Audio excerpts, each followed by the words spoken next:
Welcome back to Modern Communications, Session 4. We're going to jump right into it. This first section we're going to talk about is social media. And so today, I posted right about lunch. I posted on Instagram, Twitter, and on Facebook what people's social media pet peeves were. And it was the funniest, most interesting, most insightful thing I think I've ever posted on social media. Here are the social media pet peeves. We're going to dissect them into two different groups. It's going to be the funny ones and the ones we should probably actually talk about. The funny ones, people that write like this all the time, which means they're on all caps. They do not like, somebody posted, they do not like when people write in all caps. I have here that all caps means that you're yelling at people. That is the international sign for typing. The second one, somebody said, when people ask questions on social media who should have clearly been asked to Google, whether that had been, finding a location, hours of a business, medical advice, or any other personal questions. Those don't need to be relayed to everybody else. You gotta Google those. There's more internet on Google than there is Facebook. Just right in the taskbar. Your medical symptoms. There's a bunch of different great organizations that will help with that. We don't want to see that tangent. We don't want to see your anything. No. Yeah, wound. WebMD is all about it. They can keep that over there. So the next one, somebody said people acting like Jesus had a Facebook profile. And again, that goes to the idea of people say like this 10 times and share it 10 times, or Jesus, he doesn't have a Facebook profile. You're not going to heaven or hell if you don't share a post. That's not theologically sound. Okay, cool. Somebody put, when Hagin posts memes and doesn't share them with me is one of their pet peeves. And so I immediately shared that person a meme right afterwards. So I'll try to work my best with that. The next one, my here's what's for dinner posts. This person was super angry about that for some reason. And in the comments too, somebody posted, I love these. And that makes me angry that this is my opinion. You didn't have to jump on here and be mad at my opinion. So she didn't like the fact that you're posting your dinner posts. Next, boomerangs. Boomerang is something that you can use. It's more of it's hard to explain, but you hold it for a little bit, and it does like a thing where if you waved your arm around, my arm would go like this, and then it would go back, and then back. It's a kind of a reversal video. It doesn't have sound, but this guy explained why he was mad about it. He says it needs to be either a video or make it a picture. Don't make it both. And so the stereotype is that there's always the women on Instagram who do that. It's like their coffee mug or something like that, and he's just sick of seeing boomerangs. And I asked him, if there was better content with it, would you be changed? He said, I think I've permanently switched over to the idea that I can never look at a boomerang again because all I see is coffee mugs in my mind. So the next one, TikTok, it's not funny. So this is controversial. This is a controversial topic. TikTok, in my opinion, has tried to take over what was Vine. Back in 2012, Vine ruled supreme. I was bred in that. They're short little videos that are just dumb. They're never super intelligent. Never go there for a master's degree or something like that. Go there to waste some time. But TikTok, it's not funny. That was this person's pet peeve. People asking questions on their Instagram stories, which is what I did to get these answers. Those were both of my roommates from college, so thank you for doing that and saying that. And then the other one was, again, my roommate from college. When Hagen Hyatt posts was one of their pet peeves. That was it. That's all he said. That was their pet peeve. I will try my best to help with that. And then the last one, and my personal favorite, somebody just put the word pants. I don't know what that has to do with social media or his pet peeves, but that was his idea. So now on the serious side, we're going to talk about what pet peeves actually people in social media and what you should refrain from doing because it does make people mad. Grammar and spelling errors. I think I spelled grammar wrong in my notes. I did. So there you go. There's your little, I spelled grammar wrong in my notes. Nobody will see those, but you all know. double check your work is the idea there. Usually, I mean, you can just like look over your Facebook posts and just see if like, hey, that's not spelled right or something like that. But there's also this cool tool called Grammarly, Grammerly. Again, Grammarly. It's a really awesome tool, huh? Oh, spelled that wrong too. Who knows? I'm spelling Grammarly wrong. I'm having a rough one, y'all. But this is an awesome tool where you can download and it'll tell you your mistakes. Not when you're speaking them, apparently, but on your social media posts and everything you post, it'll tell you like, hey, you spelled that wrong, or hey, that's an improper phrase. So there you go. To all the people that said grammar and spelling errors, there were my awful and grammar spelling error there. The next one is political posts and arguments. Some people really enjoy arguing over politics over the social media. I would love to see the amount of people who have changed their opinions over political debates on the internet. I don't know how many there are. I'm sure it's millions. But no, on a serious note, please try to refrain from doing that.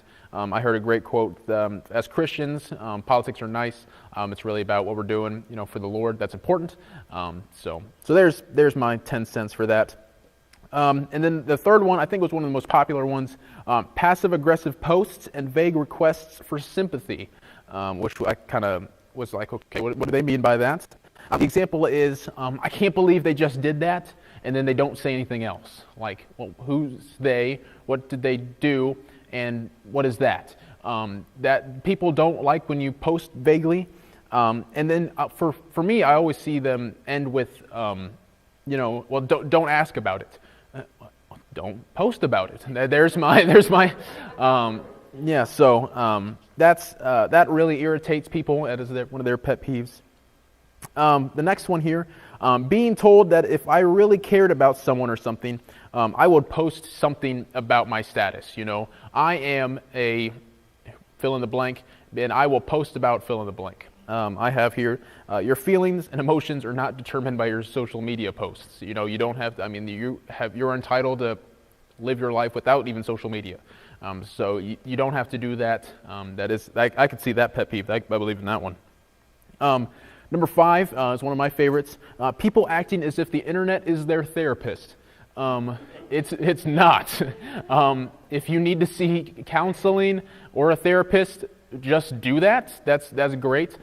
Church of the Heartland will gladly help you in your, whatever problems you may have. The Facebook comments might not help you the best ways. Okay, so there are trained professionals in the world that will study for years to help you instead of you posting about it on Facebook. So, number 6, the spread of obvious false news. Today is April 1st for the people in the video, is the only day you can spread false news on the internet. Today is it.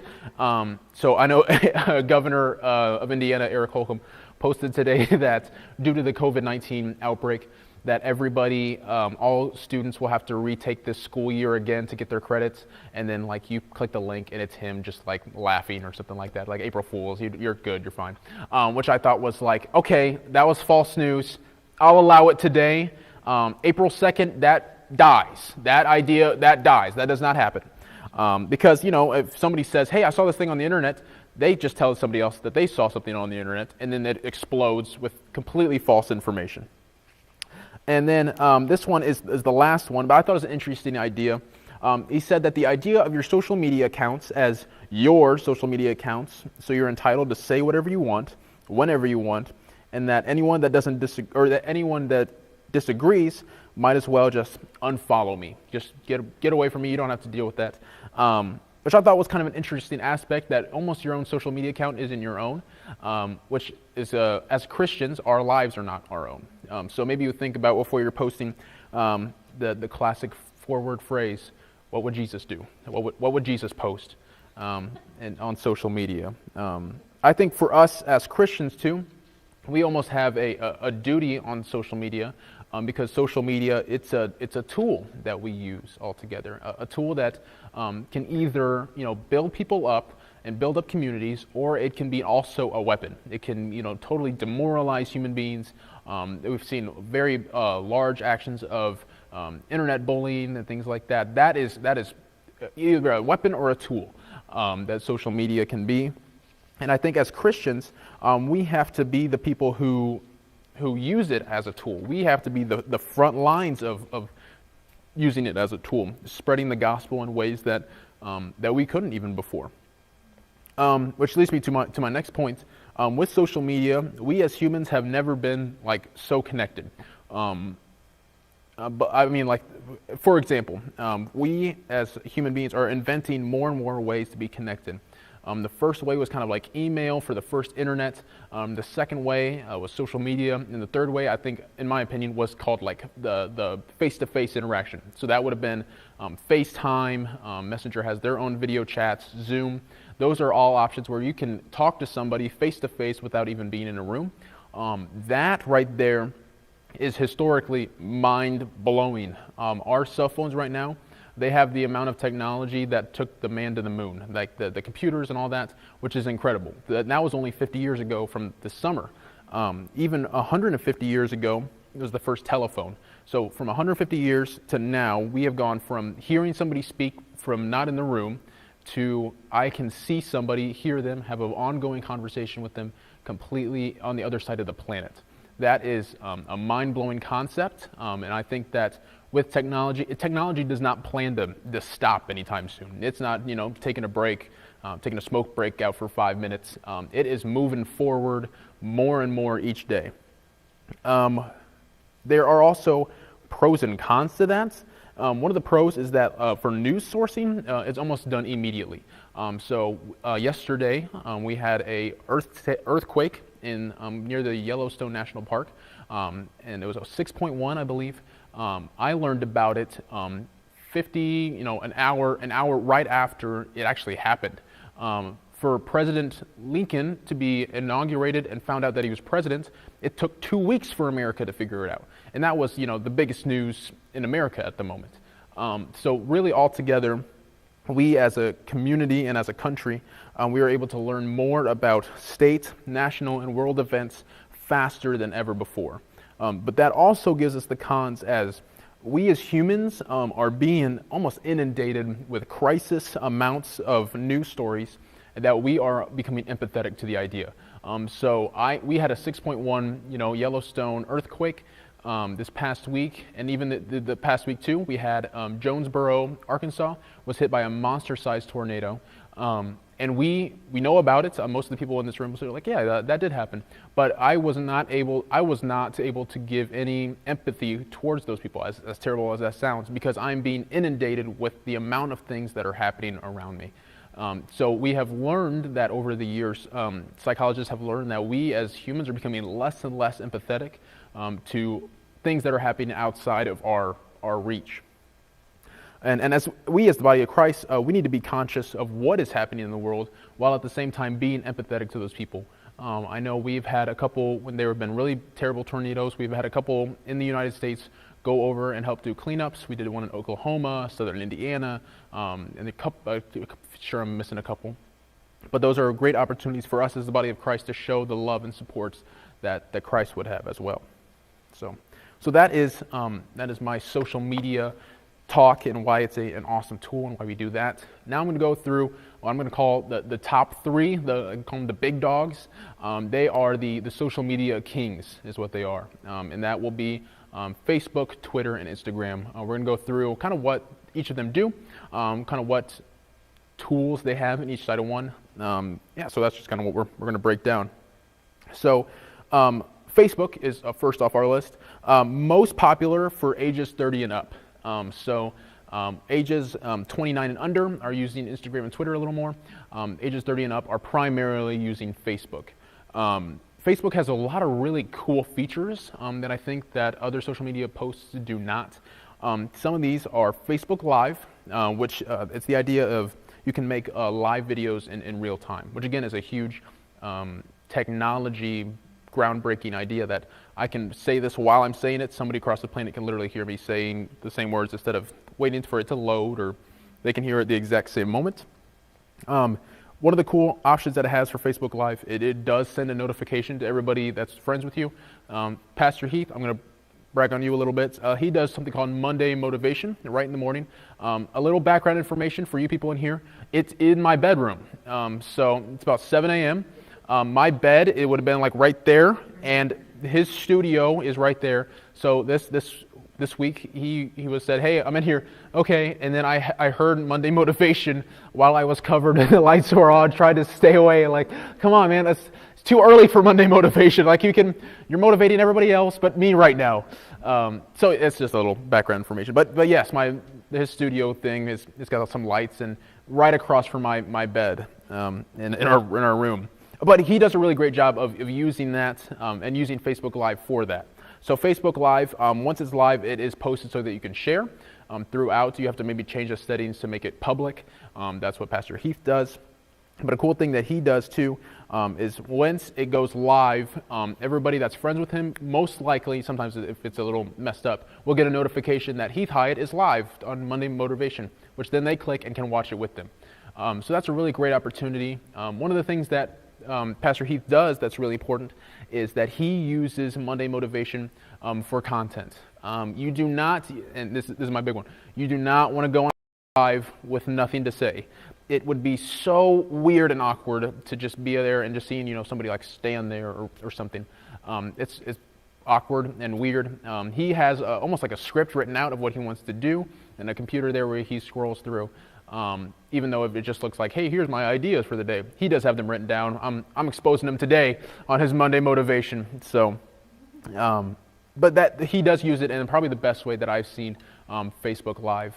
If you want to use I really like using it for events. If you have an event too, if you have somebody that's like preparing the event for the day, say like, hey, we're here at Church of the Heartland and we are setting up for this event. Everybody that's friends with you or maybe that's liked that page will get a notification about that live, and they can see kind of them getting set up. So it's a cool little opportunity for you to use that. Speaking of events, Facebook has a cool option called Facebook Events, and it's a really great tool pretty much for event promotion. And so what we use it, if people have liked the page of like Church of the Heartland, Winnemac has their own. Let's say Church of the Heartland, Winnemac has a senior dinner. They make an event, say what the time, the place is. They can send that out, and everybody that's liked this page can know about it pretty much immediately. And so that's a really great opportunity too. Instead of announcements, you have to write down your announcements or you have it on your bulletin. You can just look up, hey, I wonder what's going on at the church. They pull up in Facebook and they can see what they have there. It also has a really great thing for interested. It has 3 different options. You can go going, interested, or not going. I always like to click interested, even if I know I'm going, because if you click interested and maybe another friend clicks interested, that will usually show up on other people's Facebook accounts, whether they've liked that page or not. It's a little hackery type way for you to do that.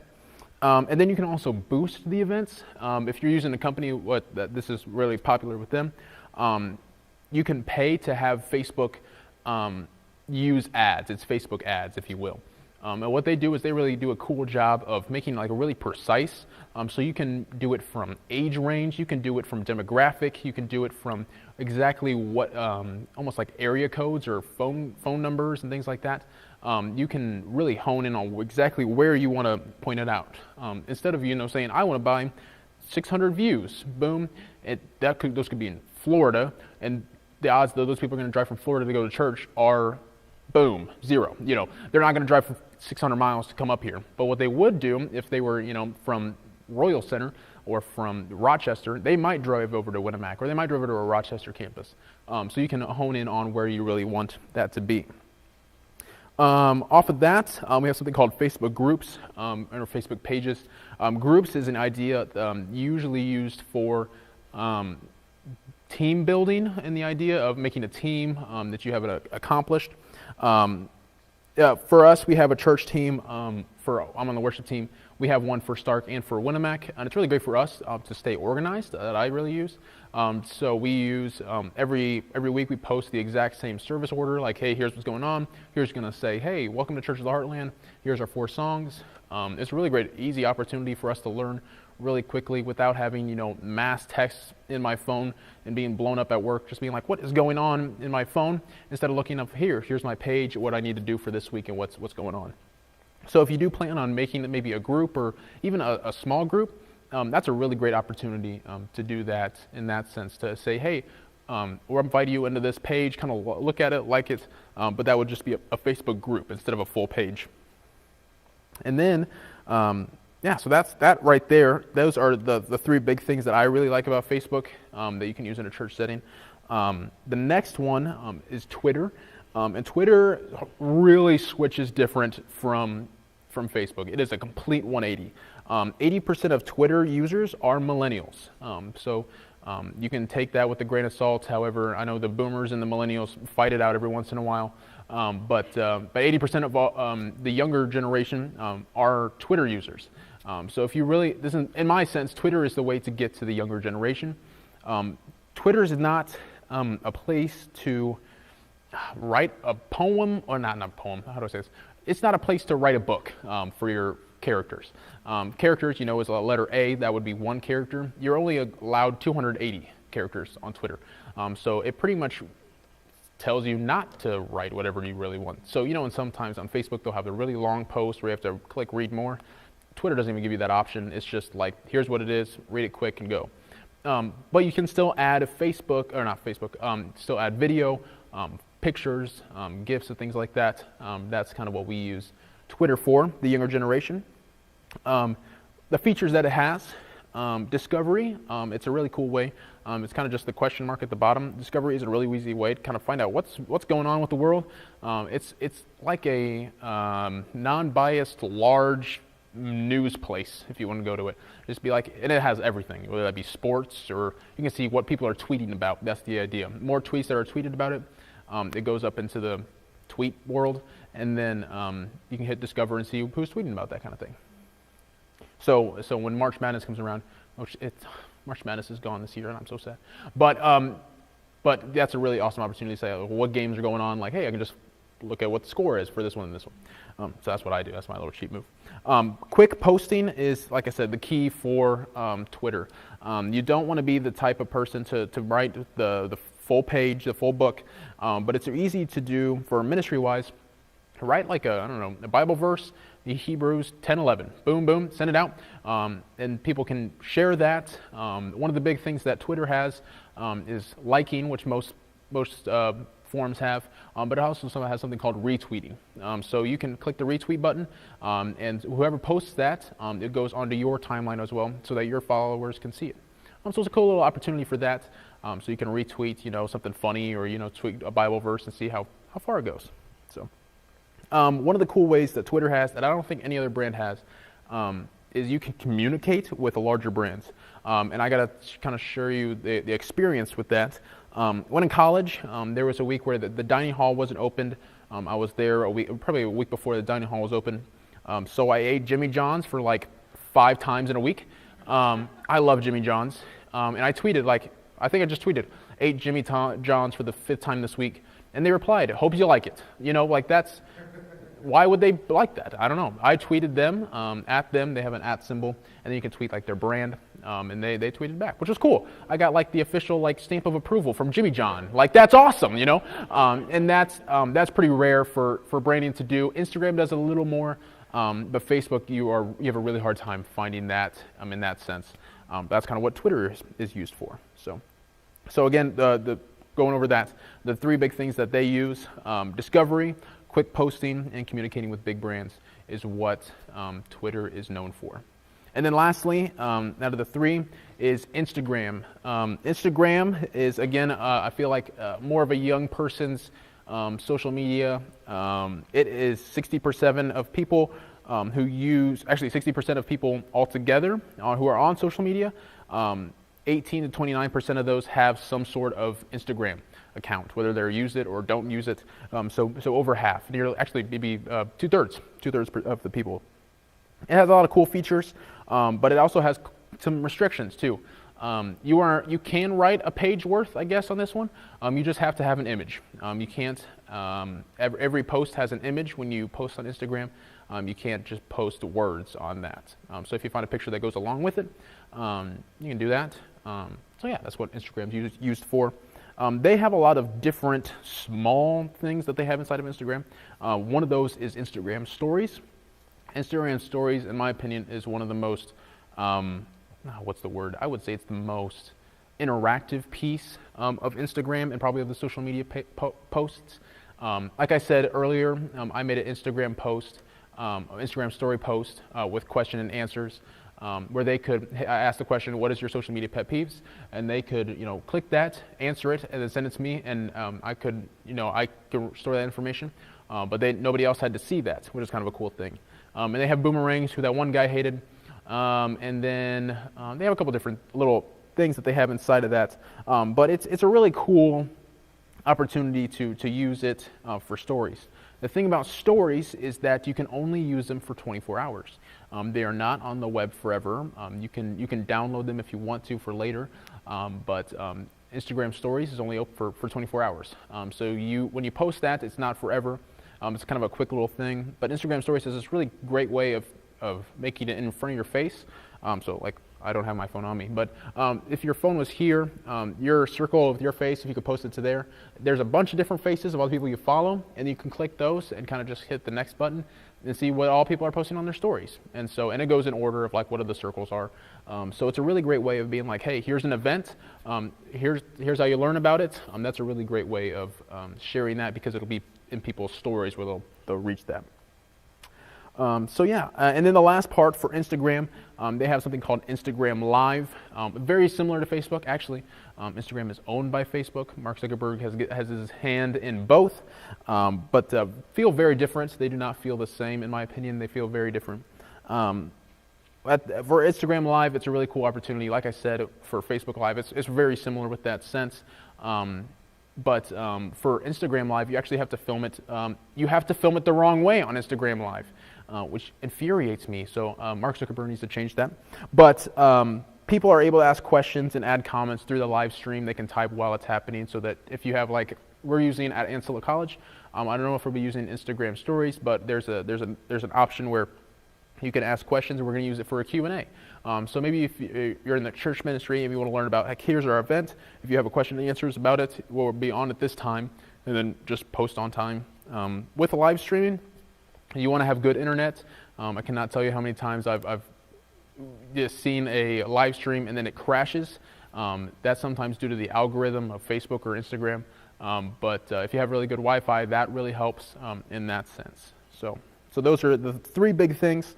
Those are for the big dogs. Those are Instagram, Twitter, and Facebook. Those are the big ones.